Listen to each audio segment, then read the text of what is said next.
प्यारे दोस्तों, जैसा कि आप सभी को पता है कि इलेक्शन कमीशन एक एसआईआर की प्रक्रिया चला रहा है।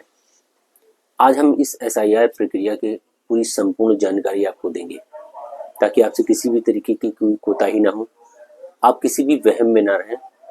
ठीक है, चलिए स्टार्ट करते हैं। पहले तो आपको ये समझ लेना है कि इलेक्शन कमीशन ये जो पूरा प्रोसेस है ना, ये 4 नवंबर 2025 से स्टार्ट किया था।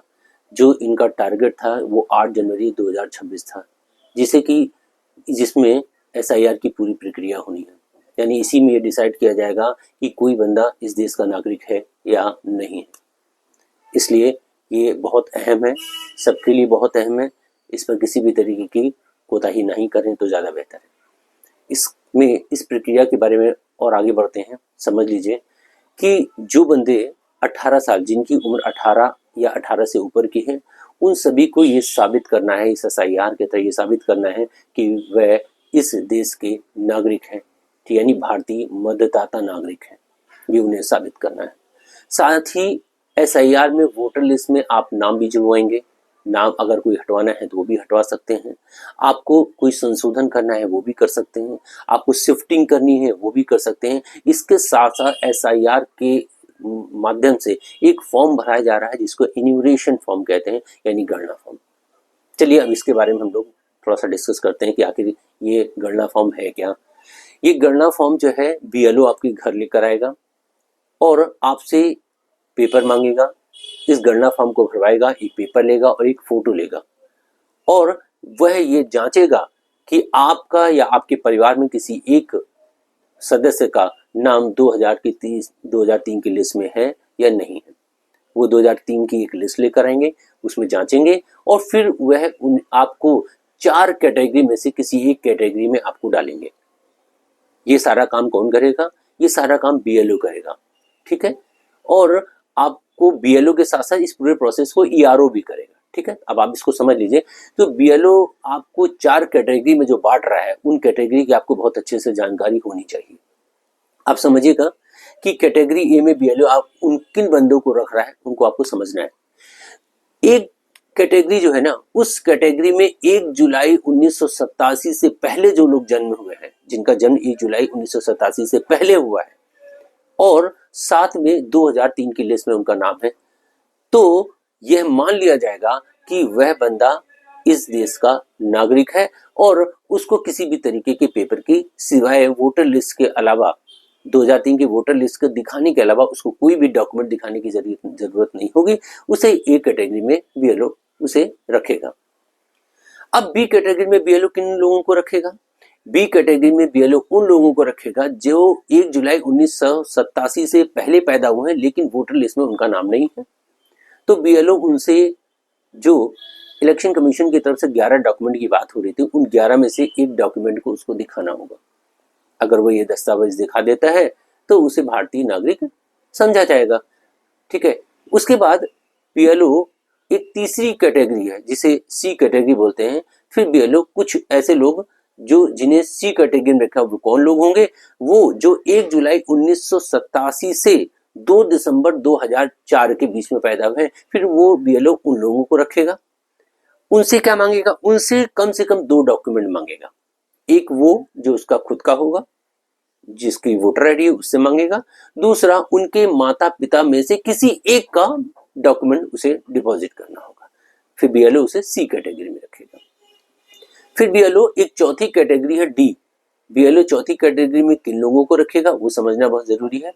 2 दिसंबर 2004 के बाद जो लोग जन्म हुए हैं ना, बीएलओ उन्हें डी कैटेगरी में रखेगा और फिर बीएलओ उनसे 3 पेपर मांगेगा। पहला पेपर तो उस बंदे का होगा जिसका वो गणना फॉर्म है, दूसरा उसका पेपर उनके माता का होगा और तीसरे पेपर जो होगा उनके पिता का होगा। इस तरीके से बीएलओ ने इन्हें 4 कैटेगरी में वोटर को डिवाइड किया है। अब हमें ये समझना है कि जब ये पूरा प्रोसेस होगा तो ये प्रोसेस में कब से कब तक ये रखा गया है, इलेक्शन कमीशन ने इन्हें कब से कब तक रखा है, तो ये बात और समझ लीजिए। जो ये बीएलओ जो आपके सामने गणना फॉर्म ला रहा है ना, वो उसने इसको 4 नवंबर से 4 दिसंबर की एक डेट डिसाइड करी थी कि इस दौरान हर व्यक्ति को जिसे गणना फॉर्म दिया गया है उसे डिपॉजिट करना है, जो कि अभी फिलहाल 7 दिन की डेट बढ़ा दी गई, जिसे 11 दिसंबर कर दिया गया है। ठीक है, वो तो अलग मसला है, लेकिन फिर भी आपके दिमाग में ये बात बैठ जानी चाहिए कि कितने से कितने के बीच में आपको क्या पेपर जमा करना है।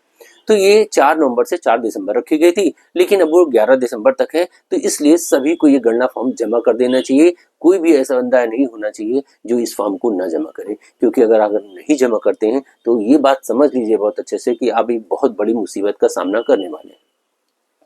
उसके बाद जब आप ये फॉर्म जमा कर देंगे, बीएलओ अपना पूरा प्रोसेस कर लेगा, ठीक है, तो 9 दिसंबर 2025 को इलेक्शन कमीशन एक ड्राफ्ट मतदाता सूची को प्रकाशित करेगा 9 दिसंबर को।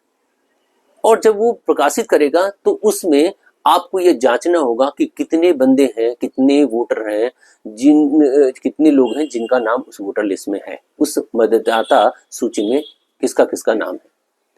और अगर मान लेते हैं कि किसी बंदे का उसका नाम नहीं आता है उस मतदाता सूची में, तो फिर उसे परेशान नहीं होना है, उन्हें कुछ काम करने होंगे और उसकी भी एक समय सीमा है। ये नहीं है कि आप उसको टाल दें।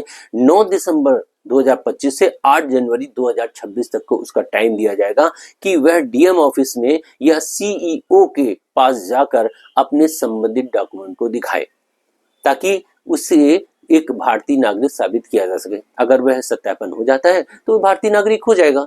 ठीक है, उसके बाद इसी दौरान अगर उसके डॉक्यूमेंट में किसी भी तरीके की कोई कमी होती है उसकी, तो वह जल्द से जल्द वह अपनी कमियों को दूर कर ले, क्योंकि 9 दिसंबर से 31 जनवरी के बीच में सत्यापन का काम भी चलता रहेगा और ये सत्यापन कोई और नहीं, बीएलओ और ईआरओ मिलकर करेंगे।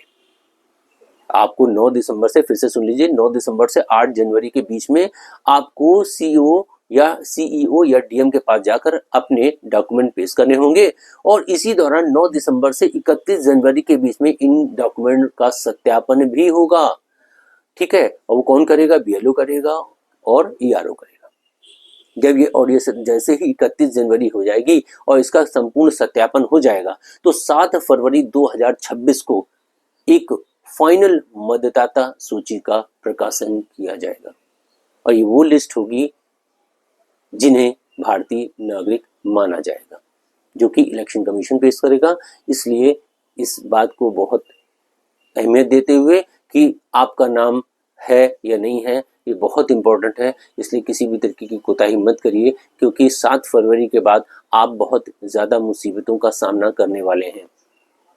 इसलिए आप सभी से निवेदन है कि आप इसे नजरअंदाज न करें और जल्द से जल्द इस फॉर्म को जमा करें और अगर उसमें किसी भी तरीके का संशोधन है तो उसके लिए आप उसको तुरंत उसका संशोधन करें। वोटर लिस्ट में अगर किसी भी तरीके की गड़बड़ी है या आपके डॉक्यूमेंट में किसी भी तरीके की गड़बड़ी है तो उनको तुरंत सही कराएं, क्योंकि ये सत्यापन 9 दिसंबर से 8 जनवरी के बीच में होना है। आपको 9 दिसंबर से 8 जनवरी के बीच में ये पूरे डॉक्यूमेंट दिखाने हैं, उसके बाद आपके पास कोई चांस नहीं होगा। ठीक है, इसी के साथ हम इस पूरी जानकारी को खत्म करते हैं। ओके, धन्यवाद।